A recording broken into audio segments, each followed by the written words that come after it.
तर सगळ्यात आधी फ्रेंड्स तुम्ही ब्लाऊजचं फिटिंग आणि फिनिशिंग बघू शकता। डीपनेक ब्लाऊजचं जे कटिंग आहे आपण हे अंगावरून माप जे आहे घेतलेलं ब्लाऊज आहे आणि आपण हे स्टिच केलेलं आहे पूर्ण। तर आता आपण स्टार्ट करूयात। सगळ्यात आधी आपण अंगावरची माप जे आहेत कशी घ्यायची किंवा काय घ्यायची तर ते बघणार आहोत। तर आता सगळ्यात आधी आपण छातीचं माप घ्यायचं आहे। तर छातीचं जे माप आहे माझं आलेलं आहे 40 आणि फुल चेस्टचं आपल्याला हे जे माप आहे छातीचं घ्यायचं आहे, अप्पर चेस्टचं घ्यायचं नाही। अंगावरून माप घेताना कधीही ब्लाऊजचं जे आपण माप घेत असतो ती थोडीशी आपल्याला टाईट घ्यायची आहेत, लूज घ्यायची नाहीत, कारण ब्लाऊज आपल्या अंगामध्ये टाईट असतं। सो ड्रेसचं आपण जसं थोडं लूज घेतो तसं लूज घ्यायचं नाही। ब्लाऊजची माप आपण ज्यावेळी घेतो त्यावेळी ती टाईटच घ्यायची आहे, छाती आणि कमरेची सुद्धा। आता छातीचं माझं माप जे आहे 40 आलं होतं। कमरेचं तर बघू शकता, कमरेचं जे माप आहे माझं 32 येत आहे। तर कमर जे आहे माझी 32 आलेली आहे। त्यानंतर आता आपली जी पूर्ण उंची आहे ब्लाऊजची, तर ती पूर्ण उंची कधीही आपल्याला फ्रंट बाजूनेच घ्यायची आहे, बॅक साईडने आपल्याला पूर्ण उंचीचं माप घ्यायचं नाही। जर बॅक साईडने तुम्ही घेतलं तर ती पूर्ण उंची एकदम आपल्याला जास्त वाटू लागते। सो फ्रंट बाजूनेच तुम्ही काय करायचं आहे की पूर्ण उंचीचं जे माप आहे ब्लाऊजच्या तर ते घ्यायचं। तर माझी पूर्ण उंची बघू शकता 14 इंचावर येत आहे। हे जे माप आहे ते आपलं ब्लाऊजचं पूर्ण उंचीचं। तर कधीही आपण बॅक साईडनं नाही घ्यायचं। कधीही ब्लाऊजचं जर तुम्ही माप घेत असाल पूर्ण उंची तर ते फ्रंट बाजूनेच घ्यायचं आहे। तर आता स्लीवचं सुद्धा बघू शकता। स्लीव जे आहे तुम्ही अशा पद्धतीचं जे आहे एका साईडला पुढे टेप हातामध्ये धरून तुम्ही स्लीवच्या लेंथचं माप घेऊ शकता। त्याच्यानंतर हात रुंदीचं जे माप आहे अशा पद्धतीने आपल्याला घ्यायचं आहे, जे की माझं आलेलं आहे 11 इंच हात रुंदी। हात उंची जी आहे मी 7 इंच ठेवणार आहे। हात रुंदी जी आहे मी घेतलेली आहे तर 6 इंच घेतलेले आहे। आता त्यानंतर फ्रंट नेक इथं बघू शकता। फ्रंट नेकची जी आपली स्ट्रेट लाईन आहे तर ती 6.5 इंचावरती आलेली आहे। तर 6.5 इंच मी गळा घेणार आहे। जर तुम्हाला कमी हवा असेल तर तुम्ही 6 किंवा 5.5 इंचावरती सुद्धा घेऊ शकता, जसं तुम्ही डीप घालत असाल त्या हिशोबाने घ्यायचं आहे। पण अंगावर माप घेताना अशी स्ट्रेट पहिल्यांदा हाताने आपण लाईन करायची आणि त्याच्यानंतरच मग आपण फ्रंट नेकचं जे माप आहे तर ते टाकायचं आणि बॅक नेकचं सुद्धा तुम्ही 9.5, 10, 10.5, 11 इंचावरती जरी टाकला तरी चालेल। आता शोल्डर, मुंडा आणि गळा रुंदीचा जो आहे माझ्याकडे फिक्स चार्ट असल्यामुळे याचं जे माप आहे तुम्हाला डिस्क्रिप्शन बॉक्समध्ये त्याची लिंक जी आहे व्हिडिओची भेटून जाईल। तर ते एकदम फिक्स माप आहेत। जितकी पण तुमची छाती असेल त्या हिशोबाने तुम्ही तो चार्ट बघून शोल्डर, मुंडा आणि गळा रुंदी जी आहे तर ते टाकू शकता। आता इथं माप मी सगळी जी आहेत लिहून घेतलेले आहेत, म्हणजे छातीचं माप 40, कमरेचं माप 32 आणि पूर्ण उंचीमध्ये मी 14 + 1 इंच मार्जिन ॲड केलेलं आहे। त्याच्यानंतर पुढच्या गळ्याचं जे आहे मी 6.5 घेतलेलं आहे। बॅकनेक मी 11 घेतलेला आहे। हाताची जी उंची आहे माझी 7 इंच मी ठेवलेली आहे आणि हाताची जी रुंदी आहे तर मी घेतलेली आहे 6 इंच। तर अशा पद्धतीने आपण ही जी माप आहेत पहिल्यांदा मी इथं लिहून घेतलेले आहेत। तर तसं तुम्ही ही वहीमध्ये एका लिहून घ्यायचे आहेत पहिल्यांदा। आता आपण काय करणार आहोत, अस्तरवरती सगळ्यात आधी आपला जो बॅकचा पार्ट आहे तो इथं काढून घेणार आहोत। तर त्याआधी फ्रेंड्स आपण बघणार आहोत की प्रत्येक साईजचा जो चौथा भाग आहे तर तो आपल्याला कसा काढायचा आहे। तो हे एकदम इझी, तर आपल्याला जास्त गणित वगैरे काही करायला लागत नाही। आता जसं की 40 साईज आहे, म्हणजे छातीची 40 साईज आलेली आहे। तर टेप जो आहे आपल्याला 40 साईजवरती पहिल्यांदा इथं घ्यायचा आहे, बघू शकता इथे 40 साईजवरती घेतला। त्याच्यानंतर हा जो सेंटर आहे दुसऱ्या साईडचा आपण हातामध्ये घेतलेला आहे। परत त्या सेंटरवरती आपण काय करायचं, मधला भाग जो आहे इथं हाफ करायचा आहे, म्हणजे आपलं छातीचं जे माप आहे इथं चौथा भाग आपला निघतो। तर हे बऱ्याच जणांना माहिती आहे, बट आता जे नवीन शिकत आहेत किंवा ज्यांना जास्त गणिताचा प्रॉब्लेम आहे तर त्यांनी असं करू शकता। त्यानंतर आपली जी कमर आहे तर ती आलेली आहे 32, तर 32चा सुद्धा मी अशा पद्धतीने चौथा भाग काढून घेतलेला आहे। तर 8 इंच मी इथं काढून घेतला। तर आता आपण माप टाकायला चालू करूयात। आता पहिल्यांदा आपण पूर्ण उंची टाकली ब्लाऊजची 15 इंच। त्याच्यानंतर जे शोल्डर आहे मी 5.5 इंच घेतलेला आहे, मुंडा मी 6 इंच घेतलेला आहे।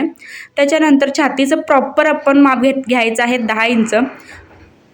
त्याच्यानंतर 2 इंच त्याच्यामध्ये आपण एक्स्ट्रा मार्जिनसाठी ॲड करायचं आहे। कमर जे आहे मी घेतलेली आहे 8 इंच। कमरेमध्ये सुद्धा आपण 2 इंच एक्स्ट्रा जे मार्जिन आहे ते ॲड करायचं।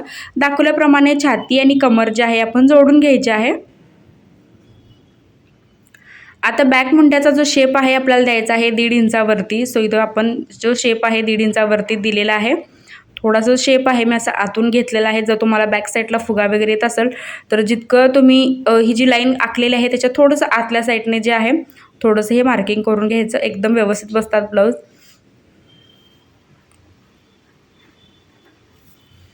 आता अस्तरवरती जे आहे मी कटिंग केलेलं आहे। आता आपण बॅक पार्ट कटिंग केलेला आहे, तर आता आपण फ्रंट पार्ट इथे कटिंग करणार आहोत। फ्रंट पार्टचं जे कटिंग आहे आपण अशा पद्धतीने करायचं आहे। बॅक पार्ट जो आहे आपल्याला असा तिरका ठेवायचा आहे, म्हणजे बघू शकता इथं मी जो गॅप आहे बॉटमला 1.5 इंच सोडलेला आहे। जर तुम्हाला मार्जिन आतमध्ये जास्त हवं असेल, फुल हवा असेल 2 इंचाचं, तुम्ही 2 इंचसुद्धा हे जे मार्जिन आहे सोडू शकता. तर मला थोडंसं ब्लाऊज जे आहे इथं मार्जिन जे आहे थोडंसं कमी वाटत होतं, सो तुम्ही 2 इंचसुद्धा घेऊ शकता फिटिंग करताना साईडला. आता अर्धा इंच जो आहे आपण मुंडा खाली घ्यायचा आहे, म्हणजे आपला हा फ्रंट मुंडा तयार होतो. त्याच्यानंतर खाली 1.5 इंच आपण हे सोडून 4 इंचावरती आपण प्रिन्सेस कटच्या कट पॉईंटचं जे माप आहे तर ते टाकलेलं आहे. 38 साईजसाठी 4 इंच मी माप घेतलेलं आहे. जर तुम्ही 36-34 जर बनवत असाल तर 3.5 इंचावरती जरी टाकला तरी चालेल.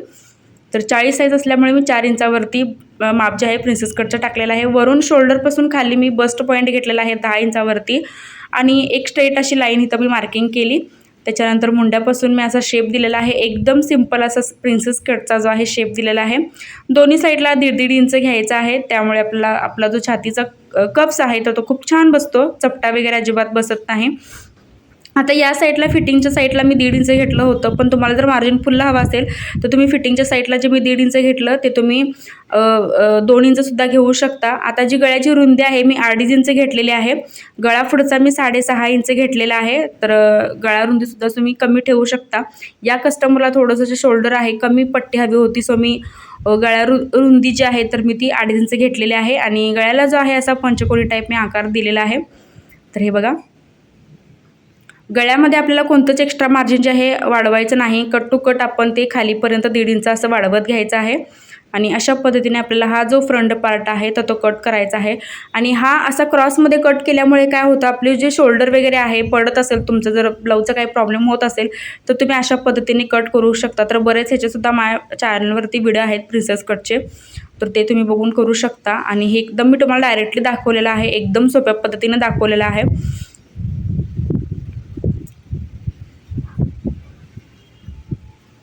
तर परत एकदा मी तुम्हाला सांगते की जर तुम्हाला मार्जिन जास्त हवं असेल तर ज्या फिटिंगच्या साईडला कमरेकडच्या साईडला मी 1.5 इंच वाढवलेला आहे तर तिथे तुम्ही 2 इंच वाढवायचं आहे. कारण प्रिन्सेस कट ज्यावेळी आपण सेंटरला जोडतो तर त्यावेळी त्यामध्ये थोडं अर्धा इंच एक्स्ट्रा जातं, सो जर मार्जिन जे आहे आपल्याला कमी उरतं. जर तुम्हाला जास्त हवं असेल तर 2 इंच घेऊ शकता. त्याच्यानंतर आपण आता करणार आहोत स्लीवचं कटिंग. आता जी स्लीव्ज आहे मी घेतलेली आहे 7 इंचाची, तर त्याच्यामध्ये आपण 1 इंच मार्जिन ॲड करणार आहोत. आता आपली जी छाती होती तर इथं आपल्या हाताची घडीचं जे माप आहे तर ते आपलं छातीचं माप टाकायचं आहे. छाती आपण घेतली होती 10 इंच, त्याच्यामध्ये अर्धा इंच एक्स्ट्रा घ्यायचं. 3 इंच खाली शेपसाठी घ्यायचं आहे, 2 इंच मार्जिनसाठी आतमध्ये घ्यायचं आहे आणि अशी क्रॉसमध्ये आपण एक लाईन ड्रॉ करून घ्यायची. आणि दाखवल्याप्रमाणे आपण काय करायचं, खाली हात रुंदीचं माप टाकून जी स्लीव्ज आहे आपण अशी जोडून घ्यायची आहे. आता स्लीव्जला सुद्धा बघू शकता शेप जो आहे मी अशा पद्धतीने देत असतो. तर स्लीवचे सुद्धा माझे भरपूर असे व्हिडिओ आहेत माझ्या चॅनलवरती, जर तुम्हाला ते सविस्तर बघायचे असतील. हिंदीमध्ये सुद्धा आहेत आणि मराठीमध्ये सुद्धा आहेत. आणि आता आपली ही जी स्लीव्ज आहे कट झालेली आहे अस्तरवरती. तर आता आपण हे मेन कापडावरती सगळे जे आहेत असे पार्ट जे आहेत ठेवून आपण हे कट करायचे आहेत.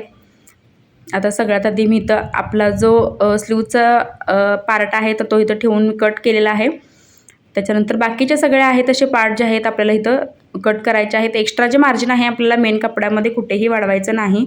जसं आपण अस्तर कट केलेलं आहे तसंच ठेवून आपण हे थोडं शिलाई आपल्याला शिलाईसाठी सोपं जाईल इतकं मार्जिन जे आहे मेन कापडावरती ठेवून मग आपण हे जे पार्ट आहे तर ते कट करायचे आहेत.